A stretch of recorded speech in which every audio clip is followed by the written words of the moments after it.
Thank you once again for tuning into the 122 Restoration channel. We appreciate your time taking that, checking out our videos. The next in the series is to get some of those questions answered we hear in the shop all the time of what are some of the differences between coatings, cleaning processes and so forth like that, what to look out for, what's good, what's not so good, or what are some of the challenges are. Fortunately, we have a prime example here right in front of us of what to look out for. And this is a radiator support out of a later 70s Dodge truck that was media blasted at one time, and then either paintable or sprayable or rust encapsulating type of product was applied over that. And for outward appearances, it looked really, really good. But after we started stripping this, it had to go through the tank multiple times to get that product off because it's very resistant. It's well engineered to all sorts of chemicals. We found that we had our work cut out for us on this radiator support here. So in all outward appearances, it looks fantastic. But if you were to come up closer to this item, you notice that a lot of this rust encapsulator oozed its way into the seams on here. Right? It's made its way into these seams. Right? And it's encapsulated itself into these seams.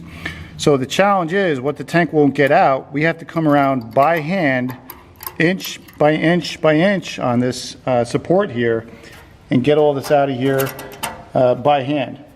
Up under here, maybe actually under here. And oop, there you go right there. You probably saw a little bit pop out. Of course, I'm doing this upside down.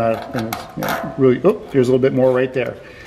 And this is what has to be done to this support through every seam on here to ensure we get every last little bit of this out. And the reason why is because if I leave it in there, it may compromise your paint job in the future. So the way that product is made, it doesn't set up right away, it doesn't dry right away. It has a tendency to ooze into these seams, and that can cause a lot of challenges for us. Also, a lot of these seams too, you can't see here too, are full of blasting media. Some of the seams with the bigger gaps. So whoever blasted this through either inexperience or no fault of their own, or just because it's the way they had to do, evidently they faced that nozzle at some of these seams here. So what happened was they not only forced that blasting media into that seam, now they locked that blasting media into that seam with this rust covering agent, which makes our task even more difficult here. Now we really have to get that out because we have to get that sand out of there because that sand will hold on to moisture. If we don't get that out, that may compromise the paint job in the future.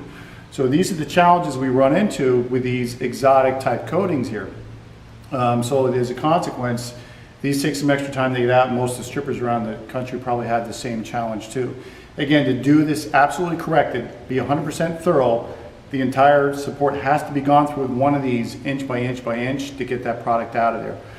Fortunately for you, also one of the perils of media blasting is right here as well. And you can probably see this is an original factory stamping. We covered up the rest of it to protect the identity of the owner.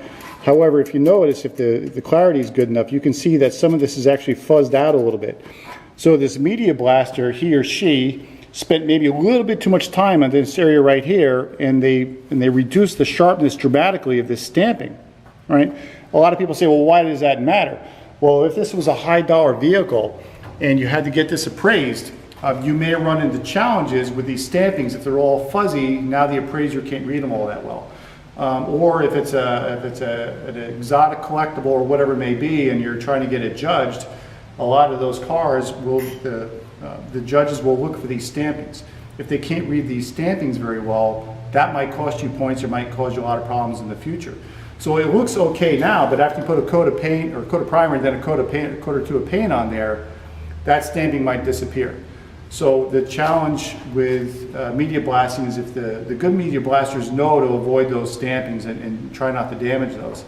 The people who've been doing it not very long, if they saw some TV commercial now, they're a media blaster. If they're not careful, they can cause problems like that too. The beauty about this process here is it absolutely doesn't damage metal whatsoever. So these stampings here will come out looking brand new. So I happen to notice that on this radiator support, this customer doesn't care, but he might. So you always have to be careful. Make sure if you get your car media blasted, make sure you get some references, and just make sure, ask them about, try to avoid those seams. I know it's impossible to do completely, but again, we pulled out just an extraordinary amount of media out of this entire seam out of here. So the only way to get it out is inch by inch by inch by one of these. That has to be done for the job to be done correctly. So anyway, so hopefully that was informative for you today, and something to look out for. Any questions, comments, ideas, be sure to comment below, and we'll try to get those answered for you. Other than that, again, well, thank you once again, and get out in the garage and go do something. All righty, bye-bye.